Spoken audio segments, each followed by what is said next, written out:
नमस्कार, मैं हूं अंकुर। आप देख रहे हैं सत्य हिंदी का न्यूज बुलेटिन। एक नजर डाल लेते हैं अब तक की खबरों पर। रूस से तेल खरीद कम करने पर ट्रंप का एक और सनसनीखेज बयान। बोले, मोदी जानते थे मैं खुश नहीं हूं, टैरिफ बढ़ सकता है। बोले, उन्हें पता था कि मैं खुश नहीं हूं और मेरे लिए खुश होना जरूरी था। अमेरिकी राष्ट्रपति ट्रंप ने कहा है कि पीएम मोदी जानते थे कि अमेरिका भारत द्वारा रूस से तेल खरीदने से खुश नहीं है और अमेरिका बहुत जल्दी भारत पर टैरिफ बढ़ा सकता है।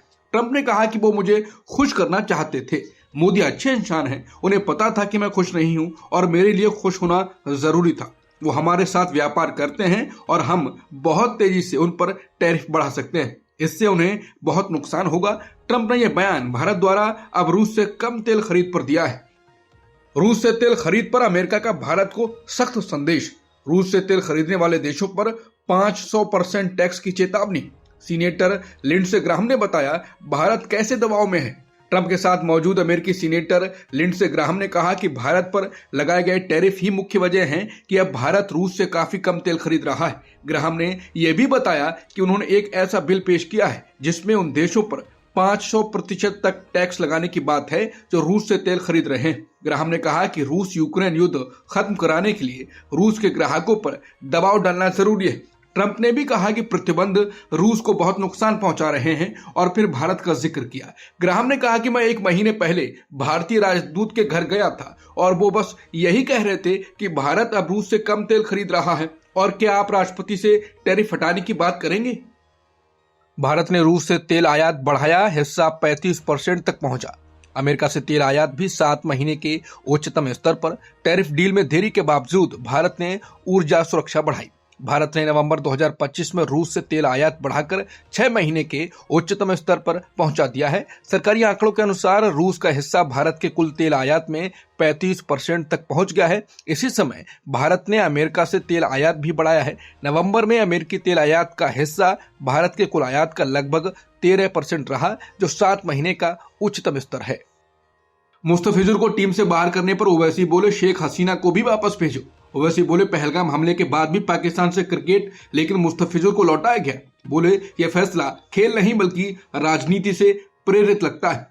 एआईएमआईएम प्रमुख असदुद्दीन ओवैसी ने कहा है कि जब पहलगाम में आतंकी हमले में निर्दोष पर्यटक मारे गए, उसके बाद भी भारत और पाकिस्तान के बीच क्रिकेट मैच खेला गया, लेकिन दूसरी ओर बांग्लादेश के क्रिकेटर मुस्तफिजुर रहमान को वापस भेज दिया गया। ओवैसी ने पूछा कि अगर आतंकवादी हमला होने के बाद भी पाकिस्तान के साथ क्रिकेट हो सकता है तो फिर मुस्तफिजुर को टीम से बाहर करने और देश से वापस भेजने की जरूरत क्यों पड़ी। उन्होंने कहा, यह फैसला खेल नहीं बल्कि राजनीति से प्रेरित लगता है और इससे भारत की नीति पर गंभीर सवाल खड़े होते हैं। ओवैसी ने बांग्लादेश के पूर्व मुख्यमंत्री शेख हसीना के मामले का भी जिक्र किया और कहा कि एक बांग्लादेशी महिला तो भारत में रह रही हैं, तो फिर उन्हें भी वापस भेज दो, वो भारत में क्यों हुई हैं।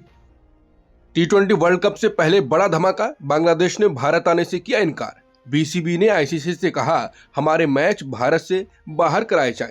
मुस्तफिजुर विवाद के बाद बढ़ा तनाव, क्रिकेट पर राजनीति का असर। T20 वर्ल्ड कप 2026 की शुरुआत में अब 5 हफ्ते से भी कम समय बचा है, लेकिन उससे पहले ही बड़ा विवाद खड़ा हो गया है। बांग्लादेश क्रिकेट बोर्ड यानी बीसीबी ने ऐलान किया है कि उसकी टीम अगले महीने होने वाले मेंस T20 वर्ल्ड कप के लिए भारत नहीं आएगी। बीसीबी ने आईसीसी से औपचारिक तौर पर मांग की है कि बांग्लादेश के सभी मैच भारत के बाहर किसी और देश में कराए जाएं। ये फैसला ऐसे समय में आया है जब एक दिन पहले ही बीसीसीआई ने आईपीएल 2026 से पहले कोलकाता नाइट राइडर्स को बांग्लादेशी गेंदबाज मुस्तफिजुर रहमान को टीम से बाहर करने का निर्देश दिया था। बीसीबी का कहना है कि मौजूदा हालात को देखते हुए खिलाड़ियों की सुरक्षा और क्रिकेट संचालन को लेकर गंभीर चिंताएं हैं, इसलिए उन्होंने भारत यात्रा से इनकार किया है। अंकिता भंडारी हत्या मामले में देहरादून में हजारों का प्रदर्शन, प्रदर्शनकारियों ने नारे लगाए, मुख्यमंत्री मौन है, वीआईपी कौन है। आरोप है एक बड़े वीआईपी नेता ने अंकिता से गलत मांग की थी। देहरादून में रविवार को एक बार फिर अंकिता भंडारी हत्याकांड को लेकर जबरदस्त प्रदर्शन देखने को मिला। हजारों की संख्या में युवा और महिलाएं मुख्यमंत्री आवास की ओर मार्च कर रही थीं, लेकिन 1 किलोमीटर पहले ही पुलिस ने उन्हें बैरिकेडिंग लगाकर रोक दिया। पुलिस की संख्या प्रदर्शनकारियों की संख्या से भी ज्यादा थी।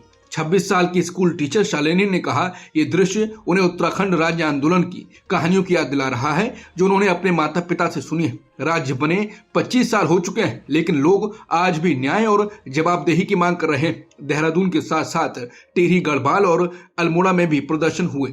प्रदर्शनकारियों ने सड़क पर बैठकर नारे लगाए, मुख्यमंत्री मौन है, वीआईपी कौन है। बता दें, हाल ही में पूर्व बीजेपी विधायक सुरेश राठौड़ की पत्नी उर्मिला सनावर ने आरोप लगाया कि एक बड़े वीआईपी नेता ने अंकिता से गलत मांग की थी। उन्होंने एक ऑडियो क्लिप भी जारी की जिसमें बीजेपी नेता दुष्यंत गौतम और एक अन्य वरिष्ठ नेता का नाम लिया गया। उमर खालिद की जमानत पर 5 जनवरी को सुप्रीम कोर्ट का फैसला। दिल्ली दंगों से जुड़े यूएपीए केस पर बड़ा दिन, चर्चा है जमानत दी जा सकती है। दिल्ली दंगों से जुड़े यूएपीए मामले में पूर्व जेएनयू छात्र नेता उमर खालिद और अन्य आरोपियों की जमानत याचिकाओं पर सुप्रीम कोर्ट 5 जनवरी को अपना फैसला सुनाएगा।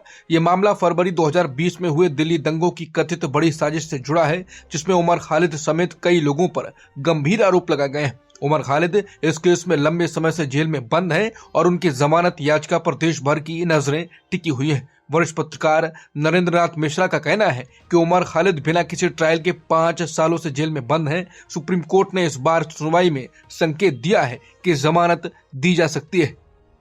ट्रंप की लिस्ट में भारत गायब, पड़ोसी देशों का नाम शामिल।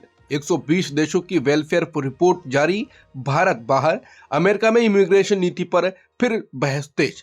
अमेरिका के राष्ट्रपति ट्रंप ने रविवार को एक अहम सूची सोशल मीडिया पर साझा की। इस सूची में बताया गया है कि अमेरिका में अलग अलग देशों से आए प्रवासियों को कितनी सरकारी सहायता और वेलफेयर मिल रही है। इस रिपोर्ट का नाम है immigrant welfare recipient rates by country of origin.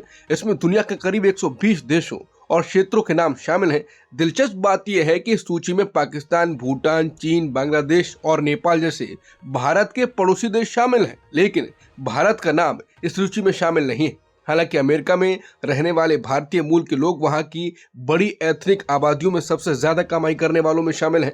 प्यू research centre के अनुसार अमेरिका में रहने वाले एशियाई समुदाय में भारतीय मूल के लोग दूसरे सबसे बड़े समूह हैं। वो अमेरिका की कुल एशियाई आबादी का लगभग 21% हिस्सा है। मादुरो के बाद वेनेजुएला में नई कार्यवाहक राष्ट्रपति ने की पहली कैबिनेट बैठक। नई कार्यवाहक राष्ट्रपति को भी ट्रंप ने दे दी धमकी। बोले, अमेरिका से सहयोग नहीं किया तो मादुरो से भी बड़ी सजा मिलेगी। वेनेजुएला में सियासी उथल पुथल के बीच अब देश को नई कार्यवाहक राष्ट्रपति मिल गई है। डेल्सी रोड्रिगेज ने रविवार को अपनी पहली कैबिनेट बैठक की। डेल्सी रोड्रिगेज को अंतिम राष्ट्रपति बनाए जाने के कुछ ही घंटों बाद अमेरिकी राष्ट्रपति ट्रंप ने बड़ा बयान दे दिया। ट्रंप ने चेतावनी देते हुए कहा कि अगर डेल्सी रोड्रिगेज अमेरिका के साथ सहयोग नहीं करते हैं तो उन्हें मादुरो से भी बड़ी कीमत चुकानी पड़ सकती है। इस बयान से साफ है कि वेनेजुएला पर अमेरिका का दबाव और बढ़ने वाला है। ट्रंप का बयान, यूक्रेन ने पुतिन के आवास को निशाना नहीं बनाया। रूस का आरोप, यूक्रेन ने पुतिन के सरकारी निवास पर ड्रोन से हमला किया। शांति वार्ता के बीच बढ़ा तनाव। अमेरिकी राष्ट्रपति ट्रंप ने बड़ा बयान देते हुए कहा कि अमेरिकी अधिकारियों की जांच में साफ हुआ है कि यूक्रेन ने रूस के राष्ट्रपति व्लादिमीर पुतिन के आवास को ड्रोन हमले में निशाना नहीं बनाया। ट्रंप का यह बयान रूस के दावे के ठीक उलट है। रूस के विदेश मंत्री सरगेई लावरोव ने पिछले हफ्ते आरोप लगाया था कि यूक्रेन ने रूस के उत्तर पश्चिमी नोवगोरोद इलाके में स्थित पुतिन के सरकारी आवास पर कई ड्रोन भेजे। हालांकि रूसी वायु रक्षा प्रणाली ने उन्हें मार गिराया। 20 साल बाद शिवसेना भवन पहुंचे राज ठाकरे। भावुक राज बोले, ऐसा लग रहा है जैसे जेल से छूट कर आया हूं। बोले, ये जगह उनके लिए कभी घर जैसी हुआ करती थी।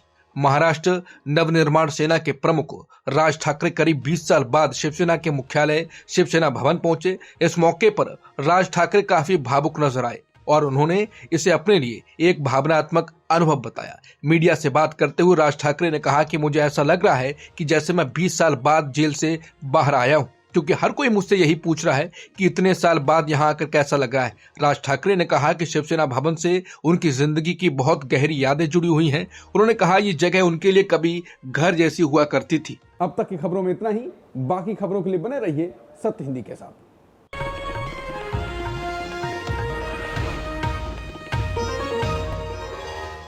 Copyright disclaimer under Section 107 of the Copyright Act 1976. Allowance is made for fair use for purposes such as criticism, comment, news reporting, scholarship, and research. Fair use is a use permitted by copyright statute that might otherwise be infringing.